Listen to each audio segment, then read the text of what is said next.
जय हिंद दोस्तों, आप सभी को हमारा यूट्यूब चैनल में स्वागत है। दोस्तों, आप सभी को पता है कि हमारे द्वारा लुसेंट यात्रा चलाया जा रहा है। दोस्तों, यह वीडियो आप सभी के एग्जाम के लिए बहुत ही महत्वपूर्ण होगा। जैसे बिहार पुलिस, सामने हमारा एग्जाम क्या है, तो बिहार पुलिस, बिहार दरोगा होगा, बिहार एसएससी और जो बिहार बीपीएससी के द्वारा टीचर का जो लिया जाता है एग्जाम, उसके लिए भी महत्वपूर्ण होगा। दोस्तों, इस यात्रा में आप लोग शामिल हो जाइए और अपने पढ़ाई को मजबूत कीजिए। धन्यवाद दोस्तों, स्टार्ट करते हैं।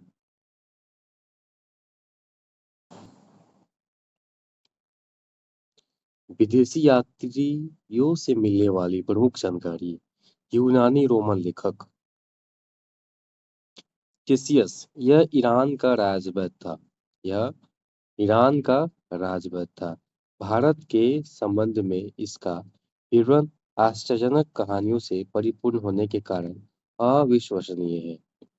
अगला है हेरोडोटस, इसे इतिहास का पिता कहा जाता है। इसे इतिहास का पिता कहा जाता है। इसने अपनी पुस्तक हिस्टोरिका नामक, ठीक है, इसने अपनी पुस्तक हिस्टोरिका नामक 5वीं शताब्दी ईसा पूर्व के भारत पारस भारत फारस ईरान के संबंध का वर्णन किया है। परंतु परंतु इसका विवरण भी अनुश्रुतियों एवं अफवाहों पर आधारित है। मतलब कहने का मतलब है इतिहासकार का कि जो वादा करता है कि हिस्टोरिका में भारत और फारस ईरान के संबंध के बारे में लिखा गया है ना। लिखा गया है, लेकिन यह अफवाहों पर आधारित है। मतलब इसको पूर्ण रूप से हम लोग नहीं मान सकते हैं, है ना। ठीक है, आगे बढ़ते हैं। अगला है, सिकंदर के साथ आने वाले लेखकों में नियार्कस और ओनेसिक्रिटस तथा अरिस्टोबुलस के विवरण अधिक प्रामाणिक एवं विश्वसनीय हैं। अगला है मेगास्थनीज, जो यह इम्पोर्टेंट है ना। सबसे पहले मेगास्थनीज भी हमारे भारत में आया था और यह सेल्युकस निकेटर के राजदूत था जो चंद्रगुप्त मौर्य के दरबार में आया था।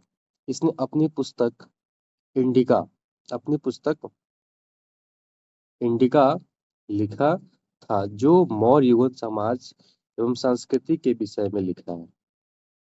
अगला है डाइमेकस, यह सीरियन नरेश अंतियोकस का राजदूत था जो बिंदुसार के राज दरबार में आया था। इसका विवरण भी मौर्य युग से संबंधित है। तो दो बुक का नाम याद रखना, इंडिका और डाइमेकस के द्वारा लिखा गया अंतियोकस। ठीक है, अगला है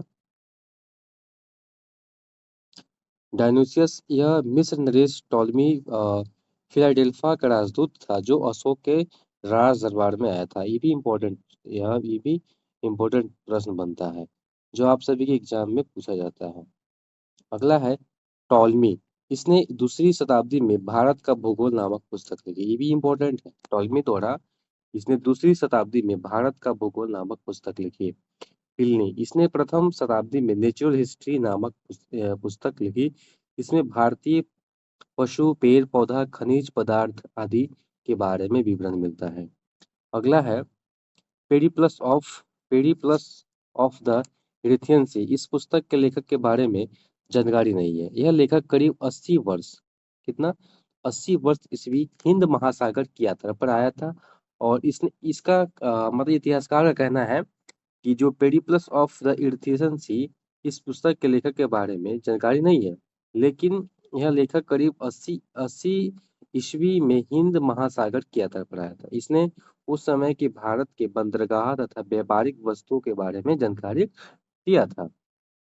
अगला है चीनी लेखक के बारे में पढ़ेंगे।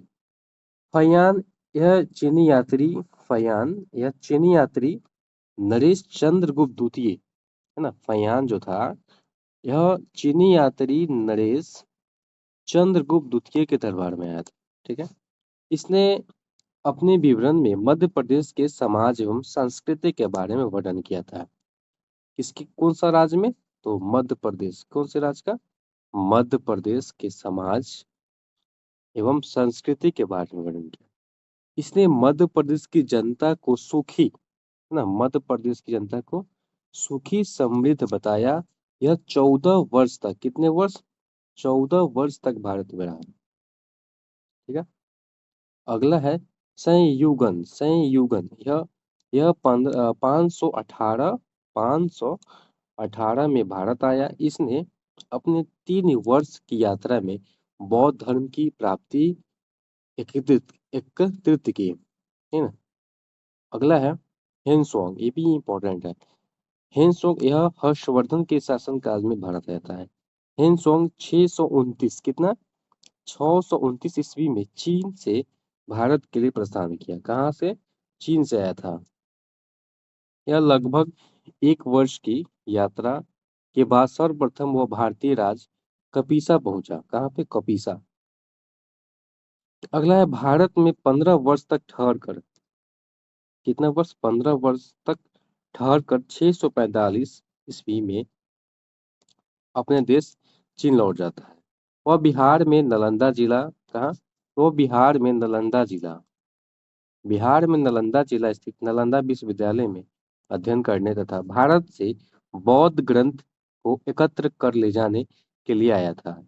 इसका भ्रमण वृत्तांत सीयूकी नामक से प्रसिद्ध है। सीयूकी नामक में एक बुक है, उसका नाम है सीयूकी। उसी में इसका वृत्तांत क्या है तो प्रचलित है या प्रसिद्ध है, जिसमें 138 देशों का विवरण मिलता है। कितना? 138 देशों का विवरण मिलता है। इसने हर्षकालीन समाज, धर्म तथा राजनीति के बारे में वर्णन किया है। इसके अनुसार सिंध का राजा शूद्र था। कौन था? शूद्र था। हेनसोंग ने बुद्ध की प्रतिमा के साथ साथ सूर्य और शिव की प्रतिमाओं का भी पूजन किया था। अगला है हेनसोंग के अध्ययन के समय नालंदा विश्वविद्यालय के कुलपति आश्चर्यशील भद्र थे। यह विश्वविद्यालय बौद्ध दर्शन के लिए प्रसिद्ध है। चलिए अगला है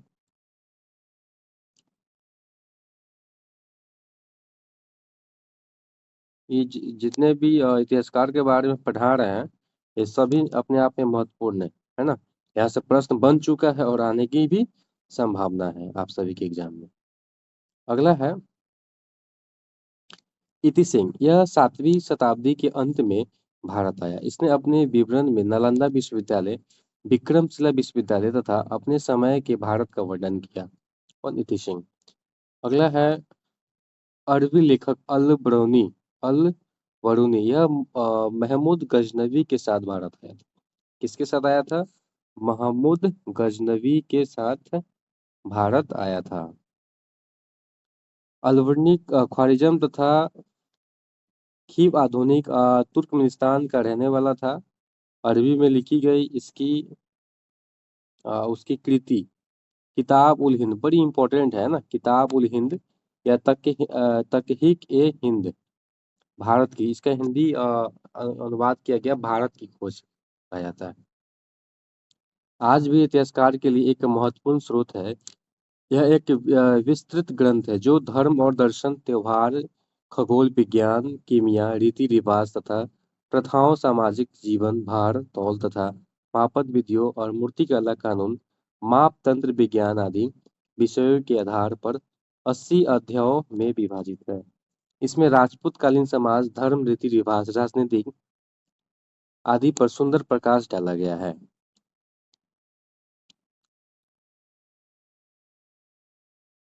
अगला है इब्न बतूता। ये भी इम्पोर्टेंट है। पिछले बिहार दरोगा जो एक्साइज का हुआ था उसमें पूछा गया था क्वेश्चन कि इब्न बतूता भारत किस शताब्दी में आया था, ऐसा प्रश्न पूछा हुआ था।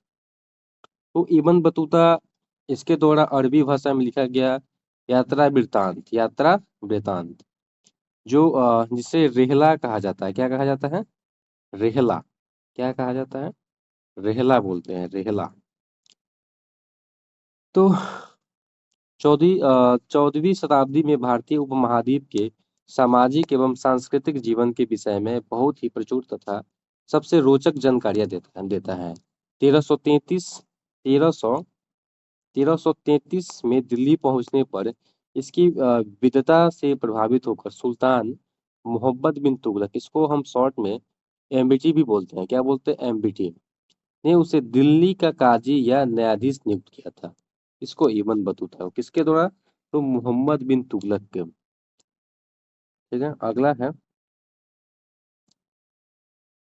इससे इतना इम्पोर्टेंट नहीं है, इस सबको आप प्रिडिक्ट कर सकते हैं। हम आगे बढ़ते हैं, है ना। मार्को पोलो तारानाथ, जो इम्पोर्टेंट है उसी को हम बताएंगे, है ना। चलिए, यहाँ से क्वेश्चन बन सकता है, यहाँ से पढ़ते हैं। पुरातत्व संबंधित साक्ष्य से मिलने वाली जानकारी, पुरातत्व संबंधित साक्ष्य से मिलने वाली जानकारी। भारतीय पुरातत्व शास्त्र का पितामह, father of Indian archaeology, sir Alexander Cunningham को कहा जाता है। यहाँ से एक नंबर का सवाल आपको यहाँ से बन सकता है कि भारतीय पुरातत्व का पितामह किसे कहा जाता है? सर अलेक्जेंडर कनिंघम, इसको याद रखना है। अगला है कि Alexander Rea H Longhurst, Robert Sewell, James वर्गीस, वाल्टर इलियट, ये सभी भारत के पुरातात्विक स्थलों के उत्खनन से संबंधित है। मतलब ये सब भी शामिल थे। ठीक है, इन लोगों ने भट्टी, प्रोलू, घंटासल, अमरावती आदि स्थल की खुदाई किए थे। अगला है कि 1400 ईसा पूर्व के अभिलेख, बोगाज कोई जो एशिया माइनर से वैदिक, एशिया माइनर से वैदिक देवता मित्र, वरुण, इंद्र, नसत्य, अश्वनी कुमार के नाम से मिलते हैं। मध्य भारत में भागवत धर्म वैष्णव संप्रदाय विकसित होने का प्रमाण एवं राजदूत हेलियोडोरस के वेशनगर विदिशा गरुड़ स्तंभ गरुड़ स्तंभ से लेख से प्राप्त होता है। अगला है, सर्वप्रथम भारतवर्ष का जिक्र हाथी गुफा अभिलेख में किया गया। ये भी इम्पोर्टेंट है कि सर्वप्रथम भारतवर्ष का जिक्र कहाँ पे किया गया है? तो हाथी गुफा अभिलेख में किया गया है। सर्वप्रथम दुर्भिक्ष का जानकारी देने वाला अभिलेख सौगौड़ा अभिलेख है। कौन है? सौगौड़ा अभिलेख। इस अभिलेख में संकट काल में उपयोग हेतु खाद्यान्न सुरक्षित रखने की भी।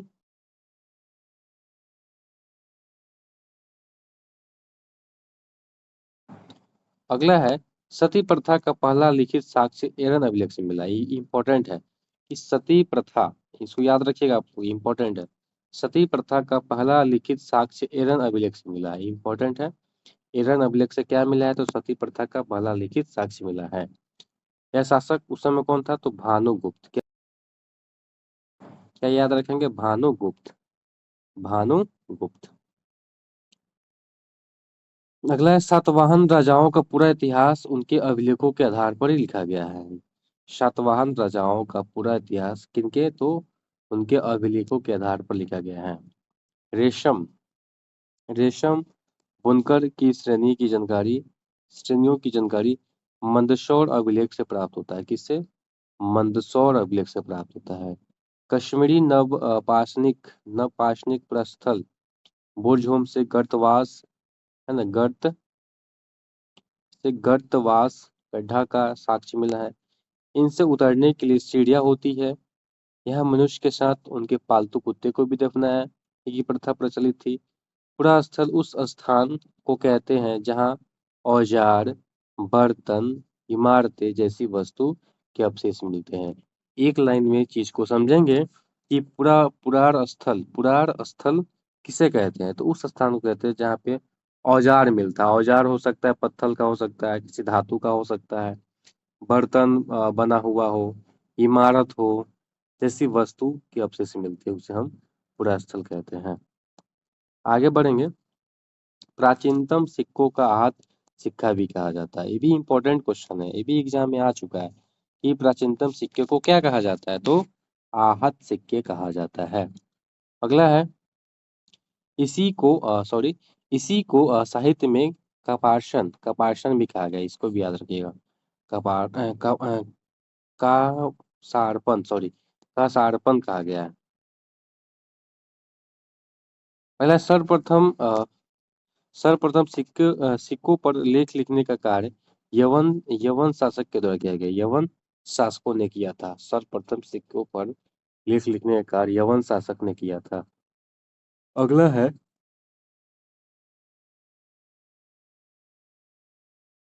अगला है, इसको इम्पोर्टेंट, इसको याद रखिएगा, इतना अभिलेख पे रहा है कि हाथी गुफा अभिलेख, तिथि तथा रहित अभिलेख, यह कलिंग राजा खारवेल मतलब जो उड़ीसा से संबंधित है। अगला है जूनागढ़। जूनागढ़ जो गिरनार अभिलेख, यह रुद्रदामन से संबंधित है।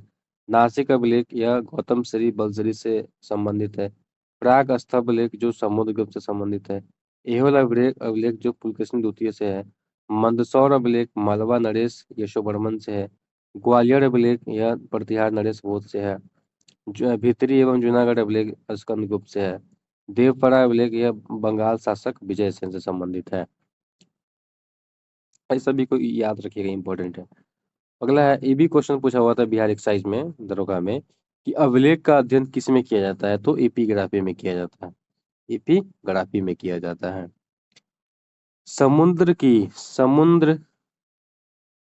समुद्र की वीणा बजाती हुई मुद्रा वाले सिक्का से उसके संगीत प्रेमी होने का प्रमाण मिलता है।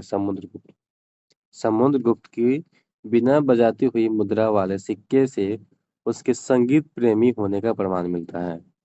अगला है, आर्कमेडू मतलब पुदुचेरी के निकट से रोमन सिक्के प्राप्त हुए हैं। अगला है, सबसे पहले भारत का संबंध वर्मा सुवर्ण भूमि वर्तमान में म्यांमार, मलाया, स्वर्णद्वीप, कंबोडिया, कंबोज और जावा यवद्वीप से स्थापित हुआ है। दोस्तों, तो इसी तरीके से आप सभी को छोटे छोटे वीडियो के माध्यम से पूरा लुसेंट को खत्म करवाया जाएगा। इस सीरीज में आप लोग उम्मीद है कि आप लोग जुड़े रहेंगे और हमेशा वीडियो को आप लोग कहीं भी कोई भी काम करते रहिए और इस वीडियो को कान में ईयरफोन लगाकर सुन सकते हैं। अ, अंतिम तक बने रहने के लिए धन्यवाद दोस्तों। इसको अच्छे से देखिए, 2 बार 3 बार और याद करने की कोशिश कीजिए। जय हिंद, जय भारत।